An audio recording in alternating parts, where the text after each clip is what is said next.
Graça e paz, queridos. Esta é a nossa quinta lição, onde nós estudaremos sobre a Bíblia Sagrada como palavra de Deus. Nós cremos de todo o nosso coração que a Bíblia Sagrada é a palavra de Deus. Talvez você me pergunte, como nós podemos comprovar isso, pastor? E eu vou lhe dizer, olha, em última instância, nós cremos pela fé de todo o nosso coração que a Bíblia é a palavra de Deus. Existem, claro, narrativas comprovadas historicamente, cientificamente, pela arqueologia, que são verdadeiras, mas há muita coisa na Bíblia também que nós só conseguiremos aceitar e crer por meio da fé. A Bíblia Sagrada foi inspirada por Deus. Como diz ali o apóstolo Pedro, na sua segunda carta, que toda profecia jamais foi produzida por vontade humana, mas santos homens foram inspirados pelo Espírito Santo para produzi-la. Esta é a realidade da Bíblia Sagrada. Nós vamos aprender várias curiosidades, vários detalhes que dão conta de que Deus usou mais ou menos 40 homens ao longo de um período de 1500 anos, em circunstâncias diversas, histórias, biografias bem diferentes, mas Deus falou com eles e escolheu suas vidas para que eles deixassem registradas as palavras do Senhor e os acontecimentos como testemunhos vivos do que Deus fez nas suas vidas, na história do seu povo, dos milagres e das manifestações do céu para a humanidade. Então a Bíblia, ela é um projeto feito para que a nossa fé fosse edificada. O tema central da Bíblia Sagrada é o plano de Deus para a humanidade. Quando Deus tomou a providência para resgatar o homem que Ele mesmo criou, mas ele caiu no pecado, então veio a necessidade do resgate.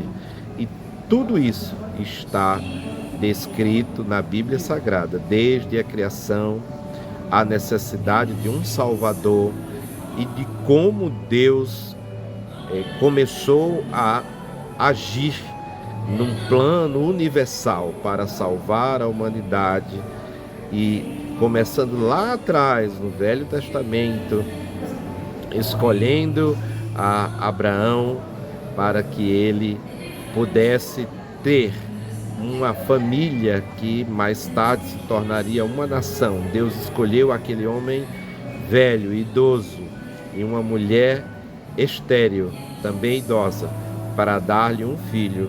E a partir desta família formada por Deus, por um milagre de Deus, viria uma grande nação. Nação esta onde Deus chamaria os seus arautos, os seus mensageiros, os seus profetas, e seriam os principais a escreverem o Velho Testamento, que foi escrita na língua hebraica, na língua dessa nação que se formou a partir de Abraão. Deus então chamou Moisés, o grande legislador e escritor dos 5 primeiros livros da Bíblia, o Pentateuco, trouxe a lei, os 10 mandamentos, na sua intimidade com Deus. A Bíblia diz que Moisés via Deus face a face quando subia ao monte, a quem Deus entregou as tábuas dos mandamentos. Então, o Velho Testamento ali foi escrito em hebraico, algumas porções em aramaico, no período em que o povo de Israel estava cativo na Babilônia.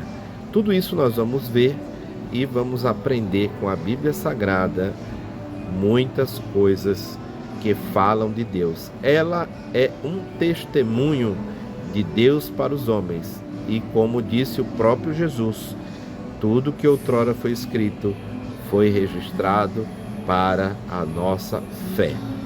Deus abençoe, ótimo estudo. Esse estudo também vai acompanhar uma parte escrita, que nós vamos compartilhar por meio de um arquivo PDF.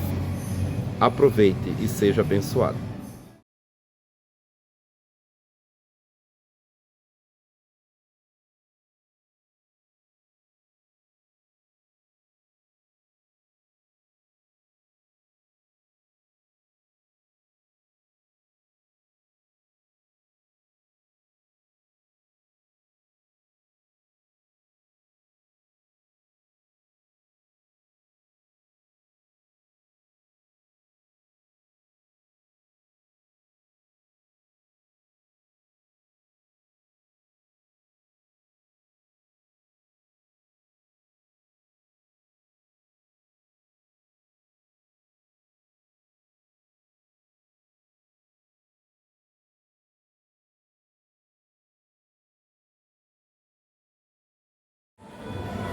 Você pode ver, como nós dissemos, a Bíblia dá testemunho de si mesma. Ela própria fala do que representa da parte de Deus para nós.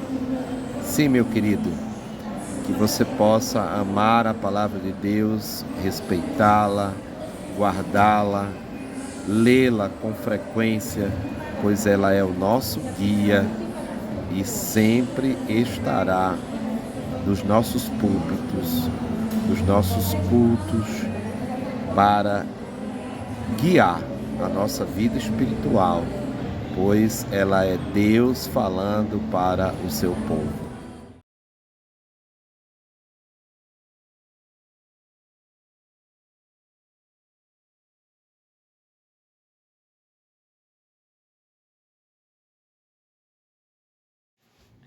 Muito bem, veja as palavras de Jesus com um peso espiritual significativo. Nem só de pão vive o homem, mas de toda a palavra que sai da boca de Deus. Isso significa que o nosso alimento espiritual diariamente é a palavra de Deus. Nós não podemos negligenciar isso, porque Deus estará falando conosco e faz parte da nossa relação com Deus, com o nosso Pai Celestial.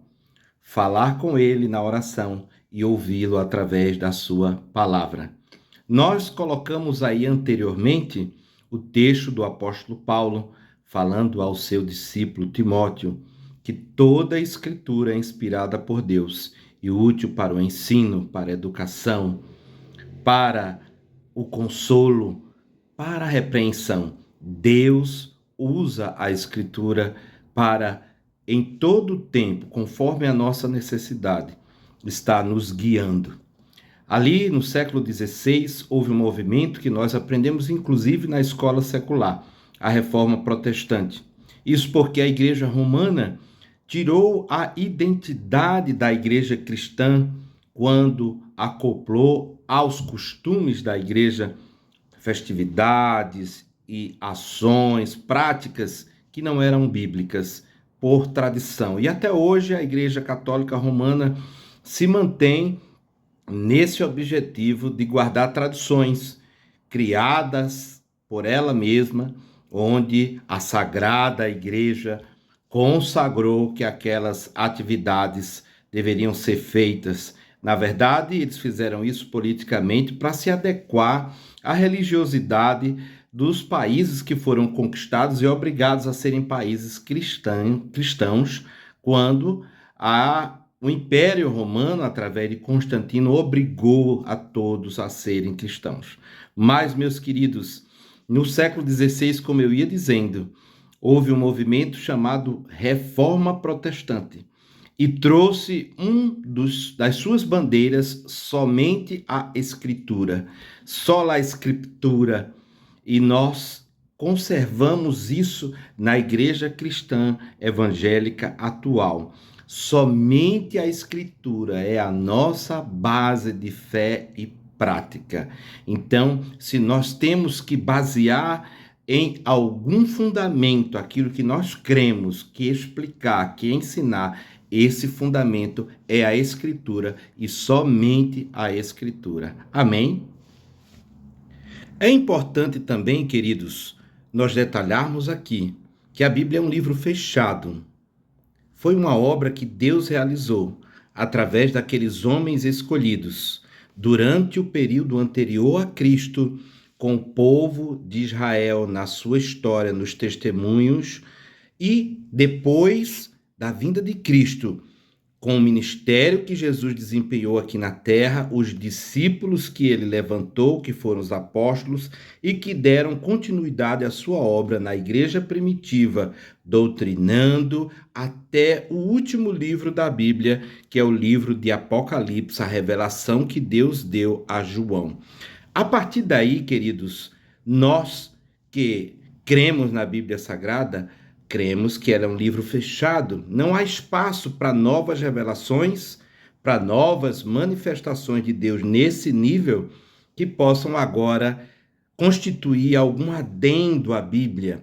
Ela própria, nessa ideia de que ela dá testemunho de si mesma, tem algumas palavras muito fortes com relação a isto, né? Está ali escrito que aquele que acrescentar qualquer palavra ou letra que seja às Escrituras, ele está amaldiçoado, porque não é válido.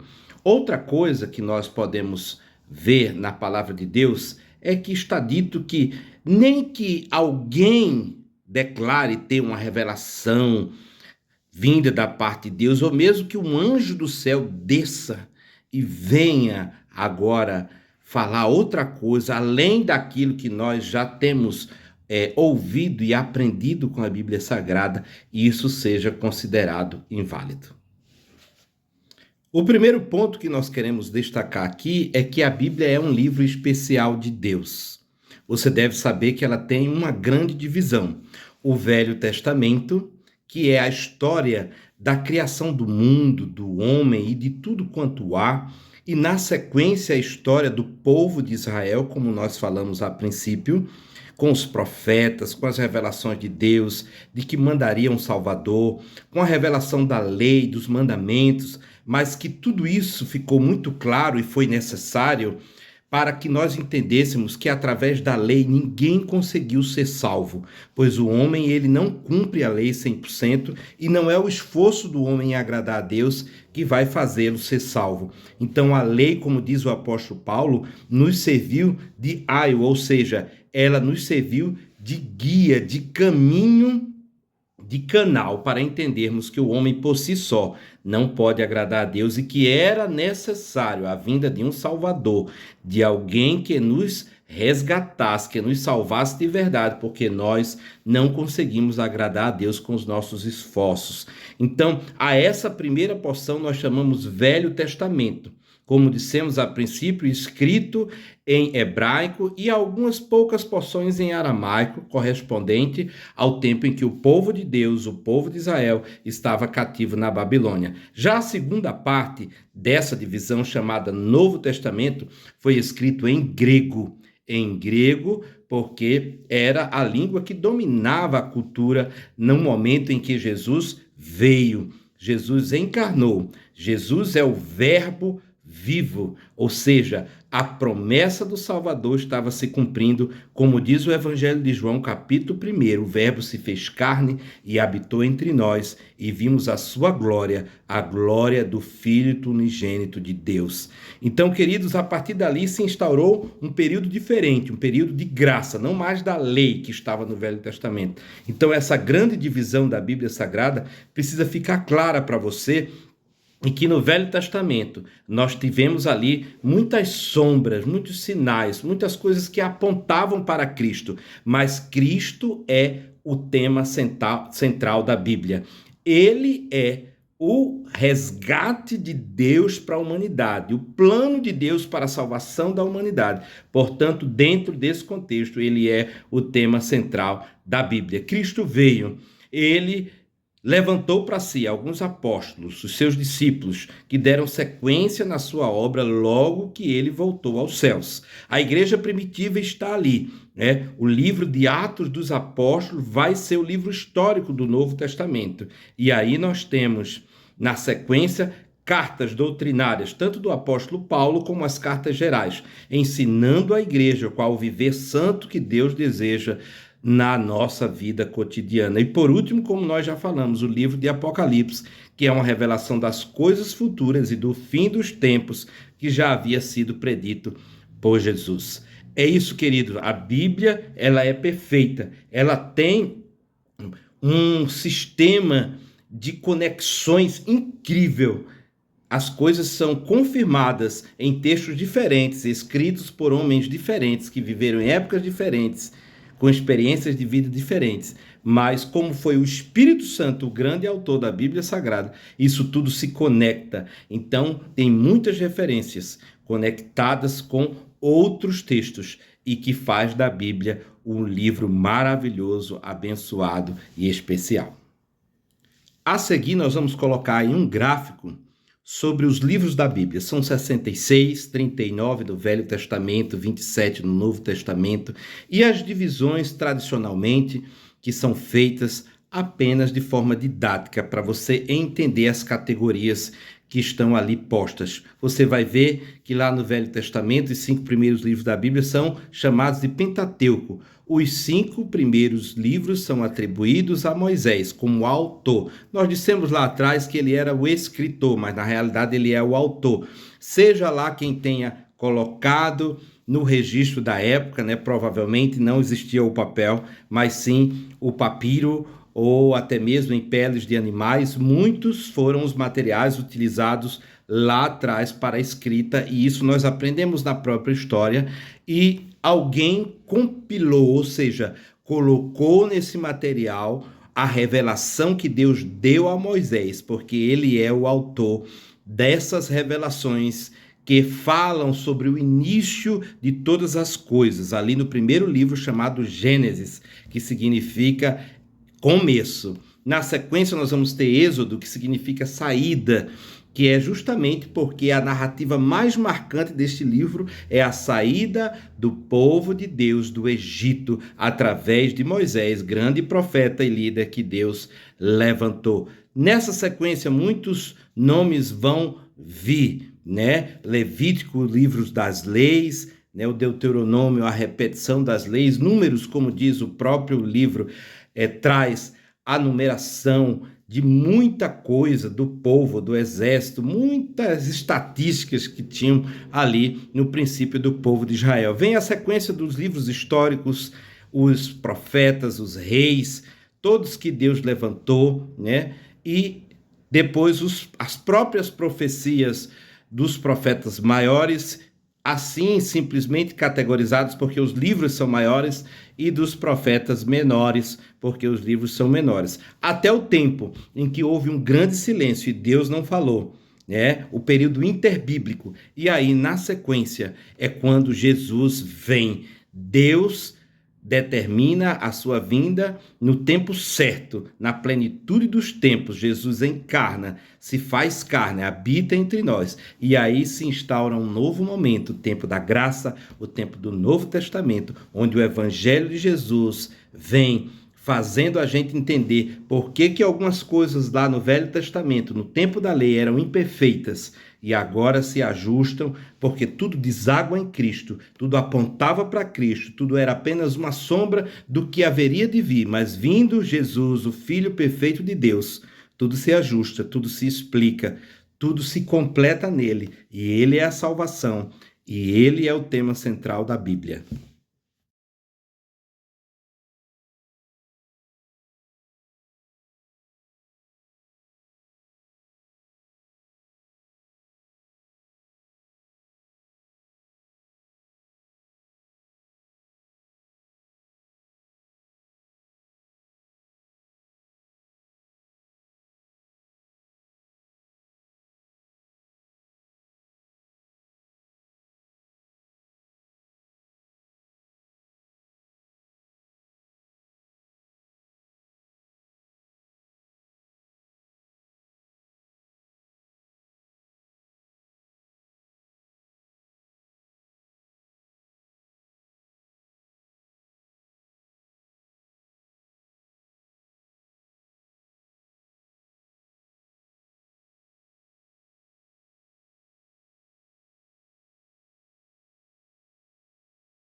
Nós queremos dar um destaque especial para os evangelhos.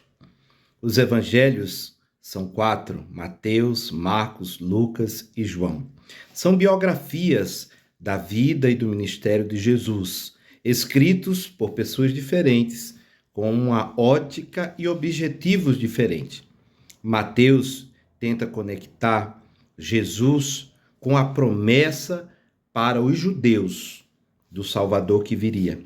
Por isso ele tem genealogias, quem gerou quem veio de quem, as descendências e ascendências, para que o povo judeu se dê conta de que aquele Jesus era o Messias prometido, que muitos profetas falaram no meio do povo de Israel, que viria, nasceria de uma virgem, e eles não receberam Jesus, infelizmente, como o Filho de Deus, o Salvador que haveria de vir. Como disse o apóstolo João lá na frente, veio para o que era seu, mas os seus não receberam. Mas a todos quantos receberam, deu-lhes o poder de serem feitos filhos de Deus.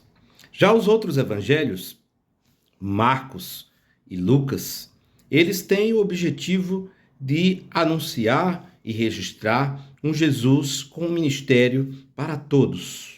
Um Jesus que é humano, que vê as necessidades.